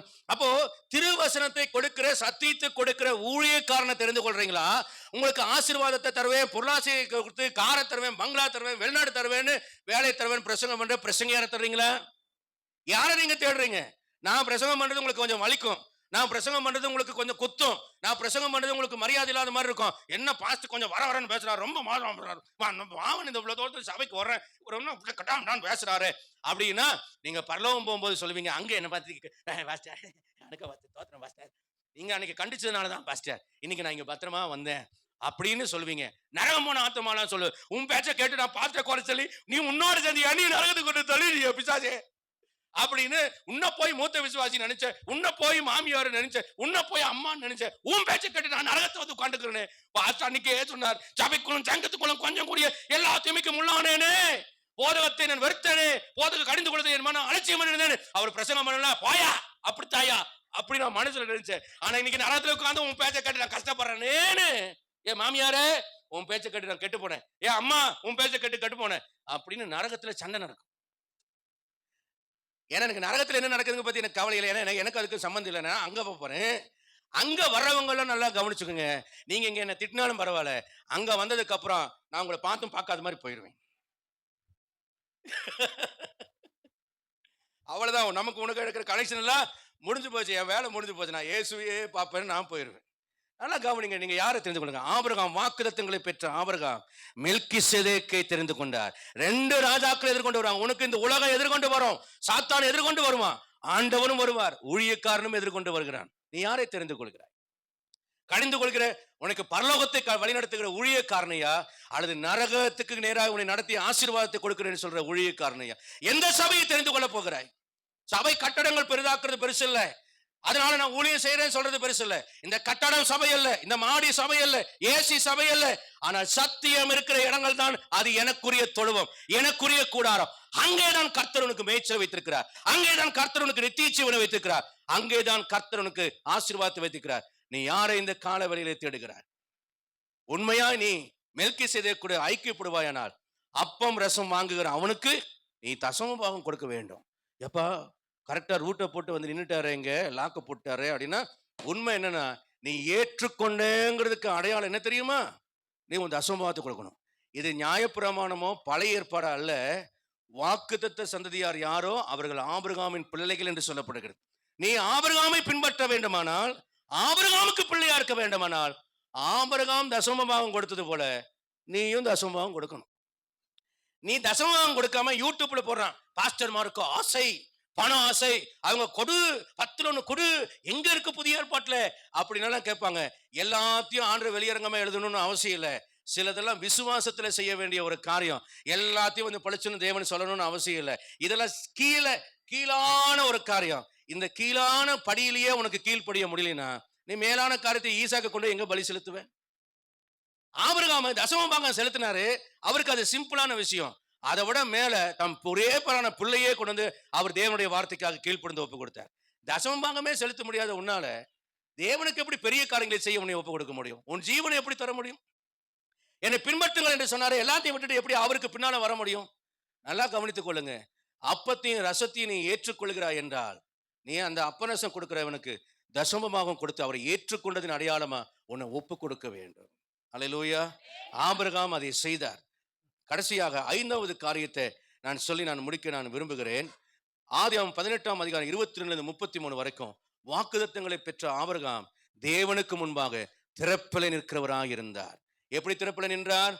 ஆண்டவரே, 50 நீதிமான் இருந்தா சோதமா அழிப்பீரா? அழிக்க மாட்டேன். 40 நீதிமான் இருந்தால், 30 இருந்தா, 20 இருந்தா, 10 இருந்தா, 5 இருந்தான்னு சொல்லிட்டு வசனம் சொல்ல, பின்னும் ஆபிரகாம் தேவனுக்கு முன்பாக நின்றான். சோதமை அழிக்கும் போது ஆபிரகாம் பரிந்து பேசினதை நினைத்து லோத்தையும் அவன் குடும்பத்தையும் கர்த்தர் காக்கும்படி தூதர்களை அனுப்பினார். ஒரு அல்லேலூயா சொல்லலாமா? ஐயா, வாக்குத்தத்தங்களை பெற்றிருந்தா பத்தாது, நீ ஆசீர்வதிக்கப்பட்டிருந்தா பத்தாது, அழியக்கூடிய உன் சகோதரனை அழியாம காக்கும்படி தேவ சமூகத்தில் போய் திறப்புல நின்று ஜெபிக்கிற ஒரு மனிதனாய் மாற வேண்டும். அல்லேலூயா. கம்பேர் பண்ணி, நீ பாத்தியா எவ்வளவு கேவலமா போயிட்ட, நான் பாத்தியா எவ்வளவு உயரமாயிட்ட அப்படின்னு சொல்றதுக்காக தேவன் உன்னை ஆசீர்வதிக்கவில்லை. ஆபிரகாம் ஆசீர்வதிக்கப்பட்டார். லோத்து எல்லாவற்றையும் இழந்து நிற்கிறார். மிச்சம் இருக்கிறது லோத்துடைய ஜீவன் மட்டும்தான். இது ஆபிரகாமுக்கு தெரிகிறது. லோத்தை மனதில் வைத்து, ஆண்டவரே அழிப்பீரா, ஆண்டவரே அழிச்சிருவீரா, ஆண்டவரே நீதிமான அழிச்சிருவீரா அப்படின்னு பரிந்து பேசினான். அவன் பரிதாபம் ஆண்டவருக்குள்ளே வந்தது. யோபு புத்தகத்துல நம்ம படிக்கும் போது வாசிக்கிறோம், யோபு 11:10 அவர் செய்ய நினைக்கிறதே தடை செய்கிறவன் யார் என்று. ஆனால் தடை செய்கிற ஒரே ஒருவன் உண்டு. ஆண்டவரை தடுக்கக்கூடிய வல்லமை ஒரே ஒருவனுக்கு உண்டு. அது யாருக்குன்னா, எவன் ஒருவன் திறப்பிலே போய் நிற்கிறானோ அவன் தேவன் அழிக்க நினைக்கும் போது அதை தடுக்கிறவனா இருப்பான். மோசை குறித்து வேதம் சொல்கிறது. யாத்திராகமம் 32ஆம் அதிகாரம் 10-14 வசனம் வரைக்கும் நீங்க பாத்தீங்கன்னா, இந்த ஜனத்தை நான் அழிச்சறேன், உன்னை நான் பெரிய ஜாதி ஆக்குறேன்னு ஆண்டவர் சொல்லும் போது, மோசே பரிந்து பேசும்போது, கர்த்தர் ஜனங்களுக்கு செய்ய நினைத்து தீங்கு செய்யாதபடிக்கு மனம் மாறினார். கர்த்தரை செய்ய விடாமல் தடை செய்தவர் மோசே.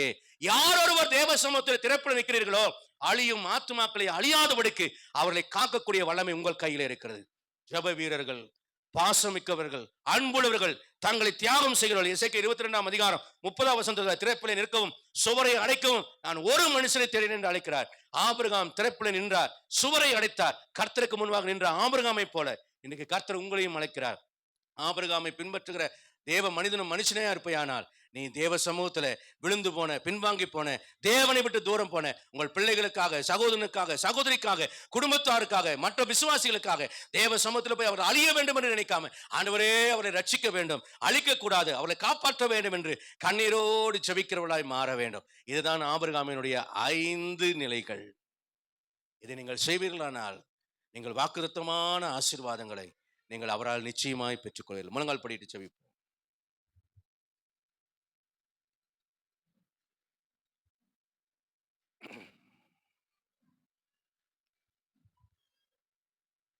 அன்பான தேவனுடைய பிள்ளைகளை, நான் ஜெபித்து கடந்து போகிறேன். செய்தியை யூடியூப்ல போய் பார்த்துக் கொள்ளுங்க. உங்க சிந்தைகளை கொண்டு வாங்க. நீங்க மனம் மாற வேண்டும், மறுரூபம் ஆக வேண்டும், தேவனால் ஆசீர்வதிக்கப்பட வேண்டும். எனக்கு ரொம்ப தொட்ட ஒரு விஷயம், பாதித்த விஷயம், நம்ம எந்த ராஜாவை நம்ம தெரிந்து கொள்றோம்? நம்முடைய கீழ்ப்படுதலுடைய பூரணம், நம்முடைய உணர்ச்சிகளோடு விளையாடுகிற விளையாட்டு, சோதனைகளை தாண்டுகிற ஒரு படிகள், பொருளாசையை வெறுத்து விடுதல், விட்டு கொடுத்து வாழ்தல், தேவ சமூகத்தில் திறப்பில போய் நிற்குதல். இந்த அனுபவங்களின் வழியாக நாம் கடந்து வருகிறோமா? அல்லது எப்போதும் போல ஒரு சாதாரண விசுவாசியாக சபைக்கு வர்றதும், அரைவர தூக்கத்தோடு ஒரு பிரசங்கத்தை கேட்கறதும், வீட்டுக்கு போயிட்டு ஒரு கறியும் சோறு சாப்பிட்டு மதியானம் தூக்கம் போட்டு எல்லாத்தையும் மறக்கிற மக்களா இருக்கிறோமா? இயேசு சீக்கிரம் வரப்போகிறார். அந்த கிறிஸ்துவின் ஆட்சிக்கு ஏதுவாக இந்த உலகம் ஆயத்தப்பட்டு விட்டது. டிஜிட்டல் வேர்ல்டாக, ஆன்டி கிரைஸ்டுக்காக இந்த உலகத்தை பிசாசு ஆயத்தப்படுத்தி வைத்து விட்டார். ஆண்டவர் எந்த நாளிலும் சீக்கிரத்தில் வருவார். வருகைக்கு போக நீங்கள் ஆயத்தமா? உங்கள் பிள்ளைகளுக்கு அந்த விசுவாசத்தை கொடுத்திருக்கிறீர்களா? ஆண்டவர் மேல நம்பிக்கையும் விசுவாசம் உங்கள் பிள்ளைகளுக்கு இருக்கிறதா? இல்லை உலகம் அவர்களை ஆக்கிரமித்திருக்கிறதா? ஊழியக்காரன் பிள்ளைகளானாலும் விசுவாசியின் பிள்ளைகளானாலும் நீங்கள் பகுத்தறிய வேண்டும். ஒவ்வொரு முறையும் தாவீதை போல போராடி போராடி நீங்கள் மீட்டு கொண்டு வர வேண்டும். பிள்ளைகளுக்குள் விதிக்கிற கலைகளை கண்டுபிடித்து நீக்க வேண்டும். உங்களுக்குள் இருக்கிற கலைகளை நீக்க கண்டுபிடிக்க வேண்டும். ஒப்பு கொடுங்க. உண்மையான மனம் திரும்புதலுக்குள்ளே கடந்து வாங்க. ஊழியக்காரனாக எனக்காக ஒரு வாழ்க்கை வேண்டாம், பாரம்பரியமாக குடும்ப பங்கிற்காக ஒரு வாழ்க்கை வேண்டாம். நீங்கள் நித்திய ஜீவனை அடைவதற்காக உங்கள் வாழ்க்கையின் ஓட்டத்தை ஓட உதவி உங்களை ஒப்பு கொடுங்க. கர்த்தர் உங்களுக்கு கிருபை செய்வார். பரிசுத்தமான பிதாவே, தேவ சமூகத்தை எங்களை தாழ்த்தி வருகிற ராஜாவே, கர்த்தர் போதித்த வார்த்தைகளை ஏற்றுக்கொண்டு பூர்ணமான மனம் திரும்புதலோடு நாங்கள் எங்கள் ஓட்டத்தை ஓடி முடிக்க எங்களுக்கு உதவி செய்வீராக. ஆபிரகாமை போல அசதியாயிராமல் வாக்குத்தத்தமான ஆசீர்வாதங்களை விசுவாசத்தினால் நீடிய பொறுமையினால் சுதந்திரத்துக் கொள்கிற ஆபிரகாமை நாங்கள் பின்பற்றி எங்களுடைய ஓட்டத்தை நாங்கள் வெற்றியோடு ஓடி முடிக்க கிருபை கொடுங்க. சோதமின் ராஜாவை அல்ல ஆண்டவரே, சாலேமின் ராஜாவாக, நீதியின் ராஜாவாக உம்மை நோக்கி பார்த்து ஆண்டவரே உம்மை தெரிந்து கொண்டு உமக்கு பின் செல்ல எங்களுக்கு உதவி செய்ய நாங்கள் வேண்டுகிறோம். இந்த காலை வழியில கர்த்தர் யாருக்கெல்லாம் என்னென்ன காரியங்களெல்லாம் உணர்த்தினீரோ போதித்தீரோ அதை அவர்கள் சந்தோஷமாய் ஏற்றுக்கொண்டு ஆண்டவரே தங்களுடைய வாழ்க்கையை சீர்படுத்தி கொண்டு ஆசீர்வாதங்களை சுதந்திரிக்க தங்களை பூரணமாய் ஒப்பு கொடுக்க அவர்களுக்கு கிருபை கொடுங்க. தேவனை காட்டிலும் எதையும் முதன்மையாய் வைக்காதபடிக்கு எல்லா பிள்ளைகளுக்கும் கிருபை தந்து நடத்த நாங்கள் ஜெபிக்கிறோம். உங்களுடைய வல்லமுள்ள கரத்தில் ஒப்பு கொடுக்கிறேன், எங்களை தாழ்த்துகிறேன். பரிசுத்தத்திலே பூர்ணமடைவும், நீதியிலே பூர்ணமடைவும், ஆபிரகாமை போல இந்த 5 நிலைகளில் நாங்கள் முன்னேறி செல்லவும் எங்களுக்கு கிருபை கொடுங்க. இரட்சகராம் இயேசு கிறிஸ்துவின் நாமத்தை எங்களை தாழ்த்தி ஜெபிக்கிறோம் நல்ல பிதாவே. நாத்துமாவே கர்த்தரை ஸ்தோத்திரி, என் முனை பரிசுத்த நாமத்தை ஸ்தோத்திரி. நாத்துமாவே கர்த்தரை ஸ்தோத்திரி, கர்த்தரை செலவாங்களை மறவாது. நம்முடைய கர்த்தராகிய இயேசுவின் கிருபையும் பிதாவாகிய தேவனுடைய அன்பும் பரிசுத்த ஆவியான அன்னுணைக்கும் ஆசீர்வாத சந்தோஷம் சமாதானம் நம் அனைவரோடும் ஒளிமிக்கிற சகல பரிசுத்தங்களோடு இன்றும் இன்னும் கர்த்தரின் வரும் இருப்பதாக. அல்லேலூயா. God bless you all. கர்த்தர் உங்களை ஆசீர்வதிப்பாராக. சண்டே கிளாஸ் இன்றைக்கு இருக்காது, நேரம் ஆனதுனால அடுத்த வாரத்திலிருந்து சண்டே கிளாஸ் இருக்கும். God bless you all. கர்த்தர் உங்களோடு இருப்பாராக. ஆமென்.